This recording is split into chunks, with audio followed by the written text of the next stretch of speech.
J'avais 10 ans. Et quand j'avais 10 ans, le jeudi nous tenait lieu de mercredi. Je veux dire que nous n'allions pas à l'école. C'était le jour des essais culinaires avec maman. Apprendre à râper des carottes, à les assaisonner, plus délicat qu'il n'y paraît. Doser les ingrédients d'un gâteau, les mélanger, faire cuire le tout, couper des betteraves rouges en petits carrés réguliers. Opération déplaisante dont on garde les ongles rougis plusieurs jours. C'était aussi le jour où les heures s'étirent pour aboutir de toute façon chez le dentiste.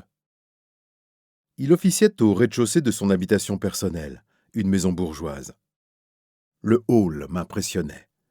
Je n'étais jamais entré que dans des maisons ouvrières du Nord ou des maisons de pêcheurs bretons. Leur couloir étroit accueille chichement le visiteur. Rien à voir avec la large opulence crâne et dépouillée de cet espace somptueux. C'est peut-être l'effet du souvenir qui enfle les proportions. C'était peut-être ma petite taille qui, par contraste, démesurait les volumes. Le dentiste prenait naturellement place dans ce bel environnement. Il portait bien son nom de famille.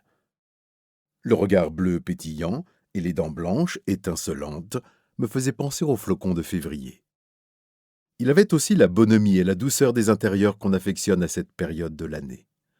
Tout cela, cadre bourgeois et professionnel bienveillant, aidait ce mauvais moment à se dissoudre. Et puis, attendait le havre accueillant de la maison de mes grands-parents, juste en face. Il y avait une frontière invisible dans la rue. Du côté des champs, les maisons cossues. De l'autre, la cité ouvrière. Des maisons toutes en briques, y compris le muret qui délimitait les petits jardins. La cour, comme on disait chez nous. C'était bon de quitter l'univers aseptisé du dentiste, non sans conserver un soupçon de plâtre et de menthol sous la dent, pour retrouver l'odeur du café s'assoupissant sur la cuisinière à charbon. Les jattes de faïence bleue et la Voix du Nord, que je feuilletais jusqu'à la rubrique nécrologique. Rien de morbide à cela. Il y a un tas d'indices à décrypter et beaucoup de conjectures intéressantes dans un avis de décès.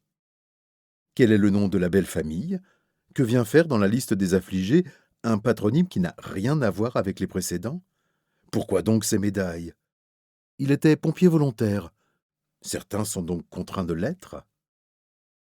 Toutes ces personnes auraient été ravies qu'on parle de leur mérite dans le journal, mais sûrement pas de cette façon. Et puis, il y avait mon grand-père, œil d'eau bleuté, cheveux de neige, patois traînant dans la conversation. Il était très bavard. Quand nous l'en avions prié, il sortait du buffet pour nous la faire admirer, la montre que lui avaient valu ses longues années de bons et loyaux services à la savonnerie, symbole un peu court d'une vie de travail. Il en était fier. Il y avait aussi ma grand-mère. Nous l'appelions tous Madimène, surnom familier, heureuse invention du premier d'entre nous. Elle était aussi unique que son nom. Forte, mais discrète, habitée de convictions, mais silencieuse, coléreuse, mais dévouée, inquiète et réconfortante, toujours présente. Elle aurait pu passer inaperçue, vêtue de sombre, couronnée de nattes de cheveux gris, ridée, toute voûtée du haut de sa grande taille. Mais elle avait cet extraordinaire sourire, rare parce qu'elle avait trop à faire, qui creusait une fossette enfantine sur sa joue et un petit rictus tendre au coin des lèvres. Ses yeux se plissaient.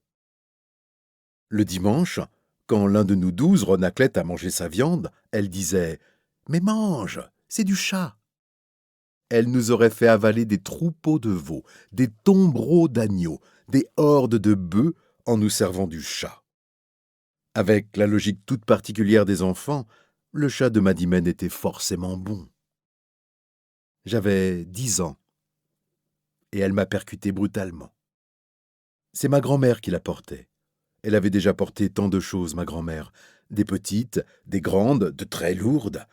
La responsabilité de ses frères et sœurs pendant que sa mère était à l'ouvrage, l'attente du retour du père, mort à Verdun, le travail au champ, à l'usine, partout où on veut bien d'une gamine de 13 ans. L'amour, elle était si belle. Tant de grossesses, tant d'enfants, tant de pudeur et d'amour. Et de nouveau l'attente du retour des fils, tous rentrés, eux, de la sale guerre d'Algérie. Elle avait supporté toute son existence l'appréhension du manque de vie, du manque d'argent, du manque d'avenir, avec la poigne d'une maîtresse-femme qui s'écroule parfois dans les excès de colère ou de sanglots. Maintenant, seulement maintenant, elle s'accordait un peu de sérénité en reprisant des chaussettes, sa mauvaise jambe étendue sur une chaise. Et elle était venue. Je ne sais pas comment j'ai saisi qu'elle était là, tranquille, elle aussi, mais délicatement pesante, peut-être perceptible dans l'allure, dans la voûte des épaules. Pourtant, elle m'a sauté à la figure avec la brutalité d'une évidence. Je ne l'avais jamais rencontrée, c'était trop grand. Une révélation, une intuition qui n'est pas à la mesure d'une enfant. Un sentiment de folie effleurant le néant. Ce n'était pas de la peur, mais du vertige. Après le vertige, l'épaisseur claustrophobique d'une certitude sans échappatoire. Puis, telle une vague qui reflue, le rejet, l'incrédulité, l'inquiétude. Ce soir-là, j'ai suivi Madimène dans toutes les pièces où elle a circulé. Je l'ai suivie comme un chien suit son maître, œil vigilant et interrogatif. Je l'ai pistée pour comprendre, pour être sûr, pour cerner le néant entreaperçu. Mais cela ressemblait juste à une impression. C'était un peu comme si la grosse barre transversale d'un hangar avait pris la souplesse du fil de l'araignée. Y avait-il là matière à s'inquiéter ou à s'émerveiller? Certainement, elle s'est demandé ce que voulait cet espion d'un jour accroché à ses basques. Mais elle n'a pas posé de questions, et je n'ai pas eu de réponse. Ce soir-là, j'ai gravé chacun de ses traits dans ma mémoire avec une application avide.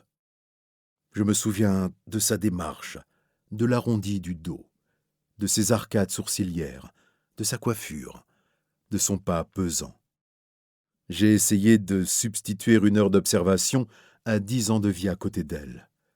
J'ai essayé de compléter, d'entasser, de remplir.